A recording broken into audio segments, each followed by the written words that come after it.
یہ نہیں کرو یہ کرو، پھر والدین کی فرما برداری کرو. جو جتنا قریبی ہے اس کا حق اتنا زیادہ. گورا ان چیزوں کو نہیں مانتا. وہ کہتا ہے کسٹمر کا حق سب سے پہلے. ایئر ہوسٹس کہتی ہے کہ جہاز میں جو پیسنجر بیٹھے ہوئے ہیں ان کا حق سب سے، بولو نا، پہلے. ان سے سب سے زیادہ اچھے اخلاق سے بات کرنی ہے.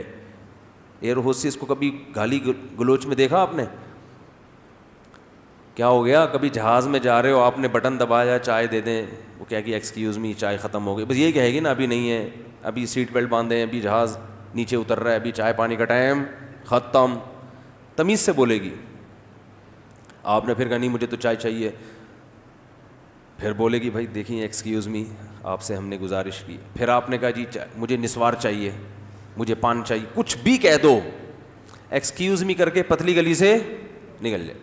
یہ نہیں ہوگا تیری ایسی کی تیسی تو، اور اس کو نکالو، جہاز روکو سائڈ پہ لگاؤ، جیسے بس میں ہوتا ہے نا.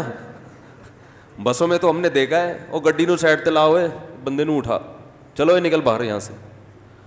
اور بسوں میں تو بعض دفعہ کھائی میں بھی گرا دیتے ہیں، سنا ہے.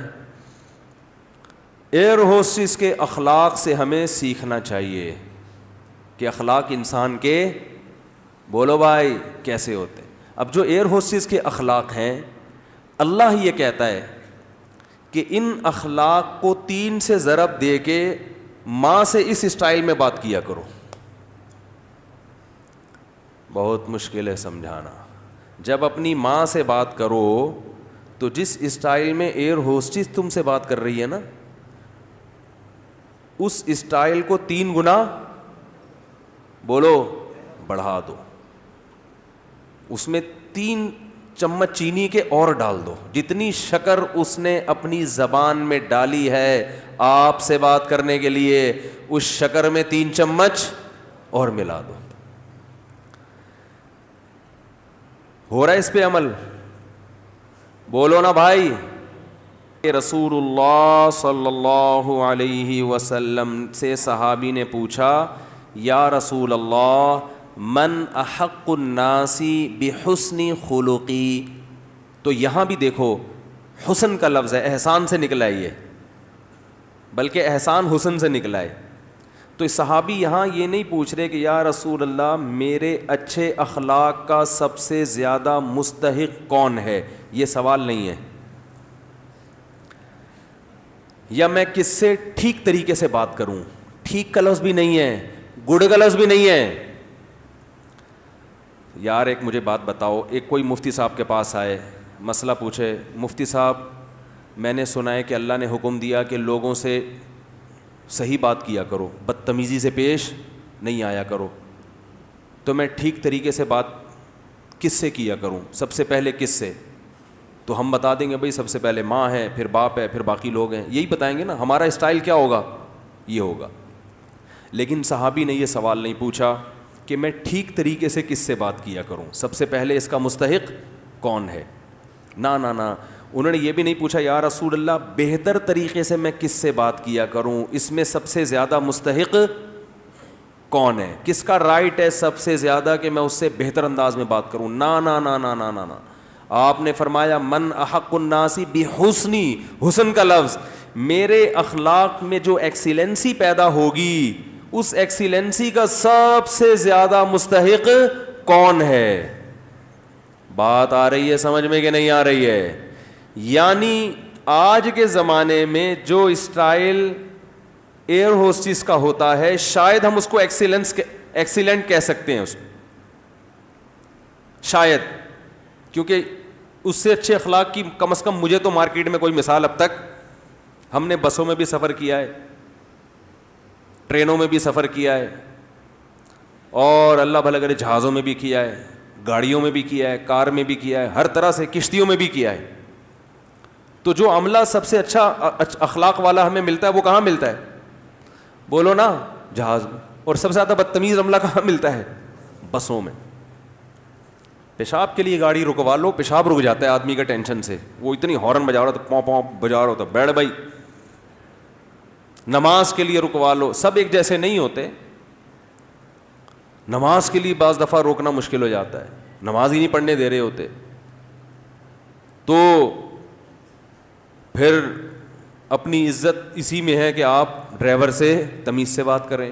W11 میں سفر کرو, کنڈکٹر کو دیکھا ایکسکیوز می پلیز تھوڑا سا کرایہ دے دیں آپ, کبھی دیکھا آپ نے کنڈکٹر کو W11 میں؟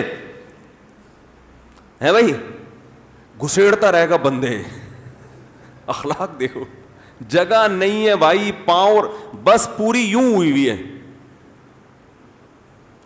اس کی الائنمنٹ کی ایسی کی, میں نے کہا نا کام کا بیڑا غرق, ایک کام کا طریقہ یہ بھی ہوتا ہے, بس کا بیڑا غرق کر دیا. وہ یوں جھکی ہوئی ہے پوری ادھر کو, آدھی پبلک چھت پہ بیٹھی ہوئی لٹک رہے ہیں, کھڑکیوں سے بندے گر رہے ہیں, مگر کنڈکٹر گھسے گا, ایک سے بھی ایکسکیوز, اتنی ٹینشن دے کے بھی ایکسکیوز نہیں کرتا. حالانکہ تمہیں تو 2 رکعت نفل توبہ کے پڑھنے چاہیے لانڈھی پہنچنے کے بعد نا, تمہیں تو یا اللہ میں نے جو مسافروں کو جو غم دیا, میں نے جو دکھ دیا, میں اس پہ تجھ سے معافی مانگتا ہوں. کیسے دھکا دے رہا ہوگا, اور بھائی ادھر سے, اور حیرت کی بات ہے ادھر سے گھستا ہے اور اگلے گیٹ سے نکل آتا ہے, جگہ ہے نہیں, سب سے کرایہ لے, اس کی جیب کبھی نہیں کٹتی, سب کی کٹ جاتی ہے حالانکہ سب سے زیادہ پیسے اس کے پاس ہوتے ہیں. تو بزنس, یہ جیب کتروں کا بزنس بھی سائڈ میں چل رہا ہے ان کا, اس پہ بھی کمیشن, سب کی بات نہیں جو میرا بیان سن رہے ہیں ان کے علاوہ. تو میری جہاں تک جو میں نے دیکھا ہے, سب سے اچھے اخلاق جہاز کے عملے کے ہوتے ہیں. تو ہم اس کو آج کے دور سے کہہ سکتے ہیں کہ وہ ایکسیلنٹ ہوتے ہیں, وہ الگ بات ہے وہ ان کی نیت کیا ہے, لیکن ظاہری لحاظ سے بہرحال بہت اچھے اخلاق ہوتے ہیں. تو اب ہم مثال, ہمارے پاس ایئر ہوسٹس کے علاوہ کوئی مارکیٹ میں اتنے اچھے اخلاق کی ملتی نہیں ہے سفر کے دوران, تو دنیا بھی ایک مسافر خانہ ہے.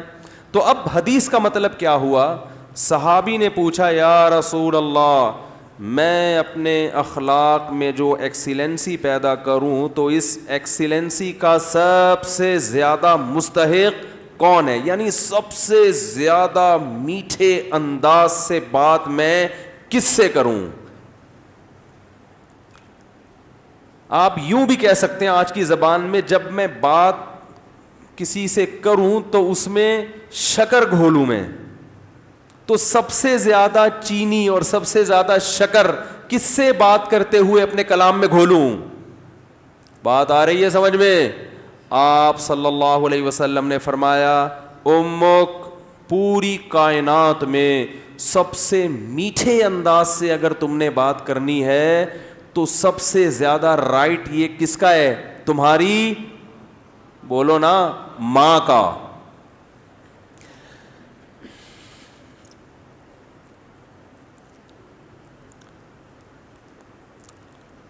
صحابی نے عرض کیا یا رسول اللہ, کیا انداز ہے. فرمایا ثم من, ثم کا مطلب ہوتا ہے اس کے بعد, ثم من, یا رسول اللہ ماں کے بعد دوسرے نمبر پر میٹھے انداز سے, اچھے انداز سے بات کرنا کس کا حق ہے کہ میں اس سے اچھے انداز سے بات کروں. ماں کے بعد, ماں کا تو پتہ چل گیا, دوسرے نمبر پہ جو میں سب سے بہترین اور مٹھاس کے ساتھ بات کرنی ہے, اخلاق میں ایکسیلنسی پیدا کرنی ہے, ماں کے بعد دوسرے نمبر پہ کون ہے وہ. تو آپ صلی اللہ علیہ وسلم نے کیا جواب دیا, فرمایا امک, ماں کے بعد دوسرا نمبر بھی کس کا ہے,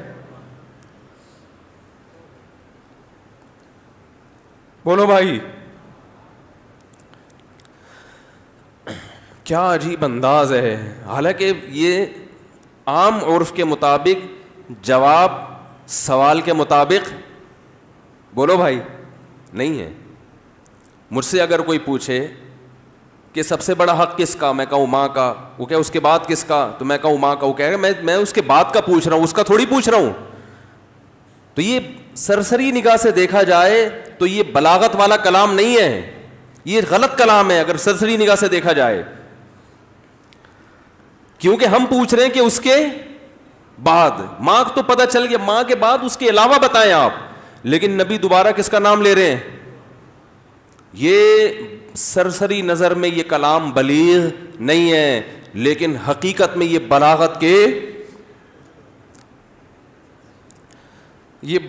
کے اعلیٰ معیار پہ پہنچا ہوا کلام ہے.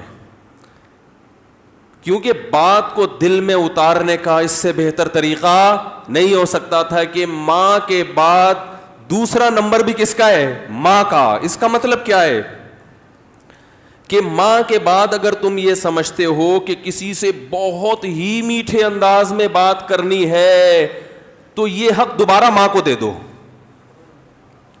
دوبارہ کس کو دے دو؟ صحابی نے پھر پوچھا یا رسول اللہ ثم من. دیکھو صحابی کا انداز بھی کیا ہے. وہ چونکہ ان کو یہ تھا کہ مجھے ماں کے علاوہ اب چاہیے کہ کون ہے, اور نبی نے دوبارہ کس کا نام لے لیا؟ ماں کا. لہذا صحابی نے پھر اپنے سوال کو ریپیٹ کیا, کیونکہ وہ یہ سمجھتے تھے کہ مجھے میرے سوال کا جواب نہیں ملا. تو انہوں نے تیسری دفعہ پوچھا یا رسول اللہ